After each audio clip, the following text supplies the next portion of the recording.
कहती हैं, उन्होंने इस देश में एक शगुफा पैदा किया। उन्होंने इस देश में मुहिम चलाई कि गरीब सवर्णों को भी आरक्षण होना चाहिए और उन्होंने पीठ भी थपथपाई कि गरीबों को जो सवर्ण को आरक्षण मिला है ये हमारी वजह से मिला है। आज समाज का पत्रकार बुद्धिजीवी साथी हैं, आप समझ सकते हैं सुदामा कोटा से किसको फायदा होने वाला है और वो उसकी पहल किसने की है। तो उनसे आप उम्मीद कर सकते हैं कि वो हमारे SC ST OBC समाज का हितैषी के लिए काम कर सकते हैं।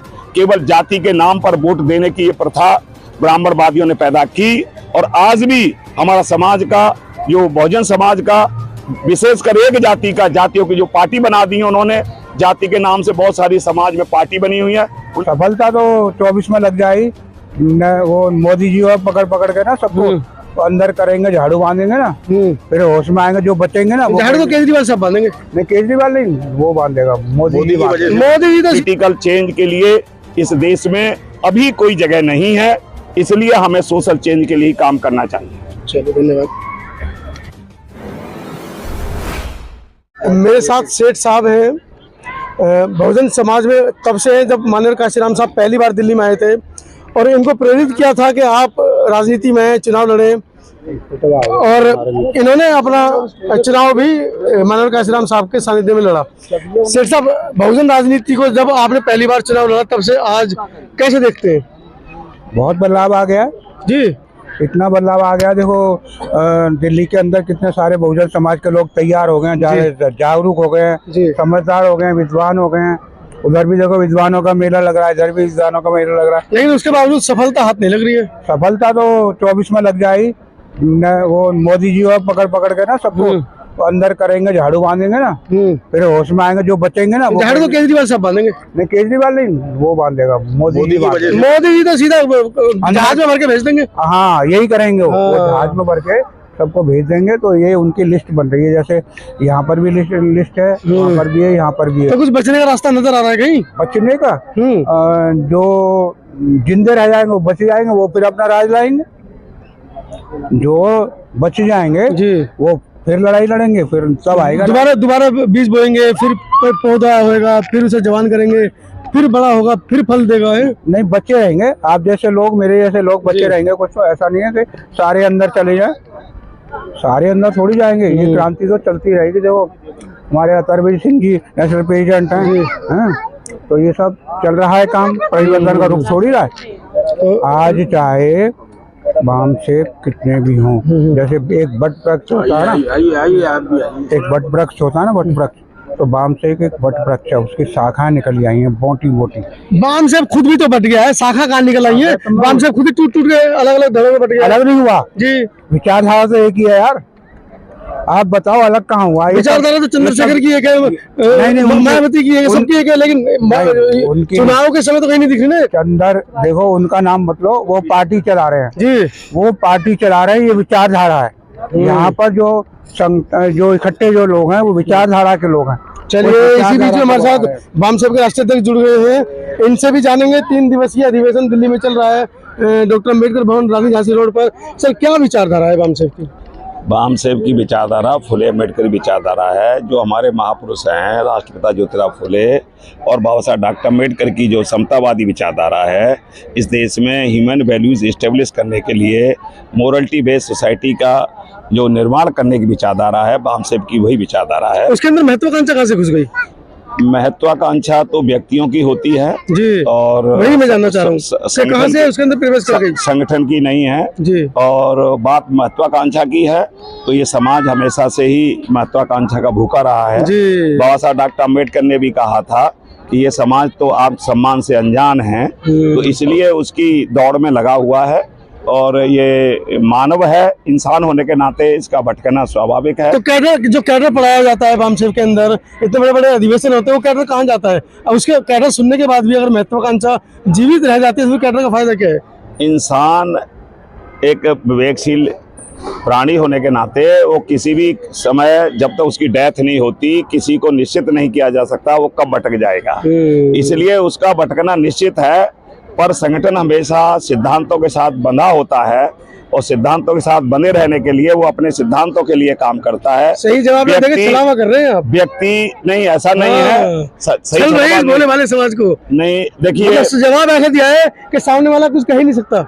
नहीं, ऐसा नहीं है। हम बामसेब के बारे में जहाँ तक लोगों का शायद कंफ्यूजन होगा, जिन लोगों ने बामसेब में काम किया है वो लोग बामसेब के बारे में अच्छी तरह से समझ सकते हैं, लेकिन जिन्होंने बामसेब में काम ही नहीं किया है वो लोग बामसेब को अच्छी तरह से जिन्होंने काम किया है उन्होंने तो अलग अलग बामसेब बनाई है ना। नहीं, बामसेब अलग बनना न बनना है ना? वो दूसरा सवाल। मैं वही कह रहा हूँ आपसे कि समाज जो है उसका संचालन जो है इस देश की मनोवादी व्यवस्था कर रही है, और उसमें वो समाज जिसमें पैदा हुआ है बहुजन समाज, वो अपमानजनक सम्मान था ही नहीं उसमें, इसलिए वो जहाँ थोड़ा सा भी सम्मान कहीं मिलता है वो भटक जाता है। जी चलिए, आप जैसे लोग कई दशकों से समाज को हुक्मरान बनाने की तरफ कोशिश कर रहे हैं, लेकिन आप देख रहे हैं किस तरीके से 200 से 150 पे, 150 से 20 पे, 20 से 1 पे, और आने वाले समय में मुझे लगता है कि एक भी हासिल ना हो, तो क्या इसकी मतलब इसका इलाज क्या है?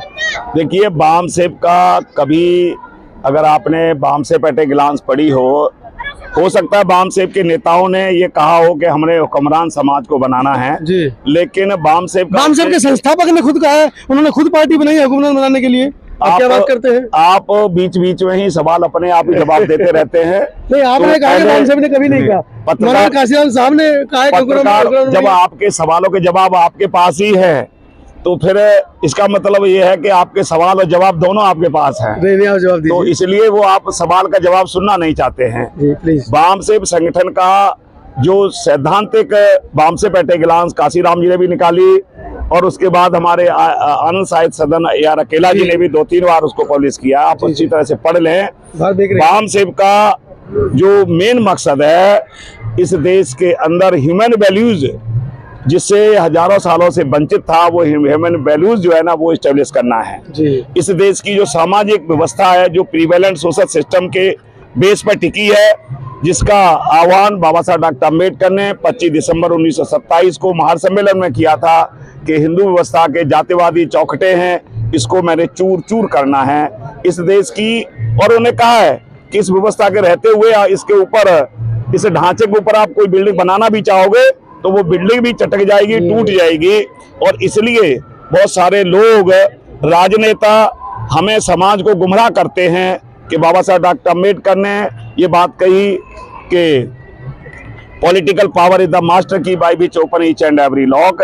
बाबा साहब ने ये बात तब कही जब वो सेकंड राउंड टेबल कॉन्फ्रेंस में लड़ने के लिए जा रहे थे, और सेकंड राउंड टेबल कॉन्फ्रेंस के बीच में कही।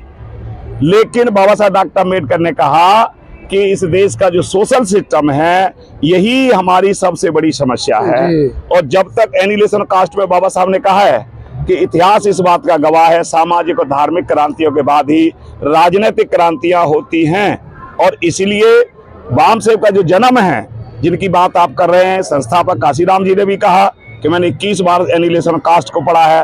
बामसेब का जन्म इस देश की कास्ट बेस्ड सोशल सिस्टम को डिमोलिश करना है, यही बामसेब का उद्देश्य है। 2024 वैसे तो आप सामाजिक संस्था है, राजनीतिक संस्था नहीं है, लेकिन 18 साल के हर व्यक्ति को वोट देने का अधिकार बाबा साहब गोलमेज सम्मेलन से छीन कर लाए। वो एक अलग बात है कि गांधी ने उसके अंदर कुछ छेड़छाड़ करने की कोशिश की और करने में कामयाब भी हुए।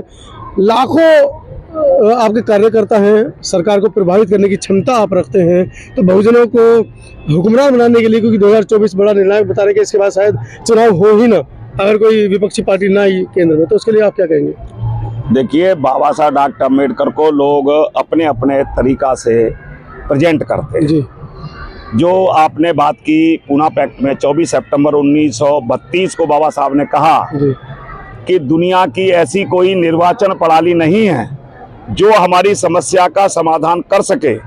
इसके लिए मुझे अपने समाज के बुद्धिजीवी लोगों से ये उम्मीद है कि आज हमने जो रास्ता तय एक बनाया है, एक उपाय जो हमने दिया है, और मुझे उम्मीद है कि इस रास्ते पर चल करके हमारे समाज के लोग पढ़ेंगे, और जिस व्यवस्था के ऊपर, हिंदूवादी व्यवस्था के ऊपर ये जो व्यवस्था टकी हुई है, उन शास्त्रों को, ग्रंथों को पढ़ेंगे और एक दिन इस हिंदू व्यवस्था के लिए खतरा पैदा कर देंगे। वाम सेप इस देश में हिंदू व्यवस्था के लिए खतरा पैदा करने का काम कर रही है। और रही बात राजनीति की, तो हमारा कोई ये क्षेत्र नहीं है, संख्या घटती बढ़ती रहती है। बाबा साहब डॉक्टर अम्बेडकर ने इतनी कच्ची बुनियाद नहीं बनाई है कि 2024 के बाद इलेक्शन ना हो। अभी जो सोशल चेंज की बात है, जब तक सोशल चेंज नहीं आएगा, हो सकता है प्रधानमंत्री हमारा बन जाए, राष्ट्रपति बन भी गए हैं, लेकिन व्यवस्था इस देश में ब्राह्मण के हाथ में कंट्रोल रहेगी। इसलिए हमें शासक जमात बनाना है, शासक नहीं बनाना। जब शासक जमात होती है, समाज होता है। आज भी इस देश में ब्राह्मण ही, और रही बात राजनीतिक पार्टियों की, इस देश में जितनी भी पॉलिटिकल पार्टीज हैं और जिनके अंदर ब्राह्मण बैठा हुआ है, वो सारी की सारी पॉलिटिकल पार्टी चाहे बहुजन समाज की हैं या ब्राह्मणवादी समाज की हैं, ब्राह्मणों से कंट्रोल ही होती हैं, ब्राह्मण ही उसको कंट्रोल करता है। इसलिए उनसे ये उम्मीद नहीं की जा सकती कि वो इस देश में कोई सोशल चेंज की मूवमेंट को कोई बल देंगे या इस देश की सामाजिक व्यवस्था को बदलने में कोई पॉलिटिकल पार्टी या पॉलिटिकल लीडर कोई अपना रोल अदा करेगा। ब्राह्मण विवेक बिंद्रा कह रहा है कि दलित समाज को तो आना ही नहीं चाहिए, मतलब उनको क्षमता देनी ही नहीं चाहिए राजनीतिक, वरना देश में सब गड़बड़ हो जाएगा। नहीं, वो उसका कहना है, वो अपने समाज के हित की बात कर रहा है, उसे करनी चाहिए, उसका हित उसी में है। लेकिन दुख की बात यह है कि बहुजन समाज के जो शेड्यूल कास्ट के हैं वही पॉलिटिकल लीडर, हमारी राजनीतिक व्यवस्था के में काम करने वाले शेड्यूल कास्ट के ही लीडर, में नाम नहीं लेता किसी का, वही इस देश में जाति आधारित आरक्षण का विरोध करते हैं। और सुदामा कोटा का जिनकी आप बात कर रहे हो, जो बहुजन समाज की अपने आप को रिप्रेजेंटेटिव पार्टी कहती हैं, उन्होंने इस देश में एक शगुफा पैदा किया, उन्होंने इस देश में मुहिम चलाई कि गरीब सवर्णों को भी आरक्षण होना चाहिए, और उन्होंने पीठ भी थपथपाई कि गरीबों को जो सवर्णों को आरक्षण मिला है ये हमारी वजह से मिला है। आज समाज का पत्रकार बुद्धिजीवी साथी हैं, आप समझ सकते हैं सुदामा कोटा से किसको फायदा होने वाला है और वो उसकी पहल किसने की है। तो उनसे आप उम्मीद कर सकते हैं कि वो हमारे SC ST OBC समाज का हितैषी के लिए काम कर सकते हैं।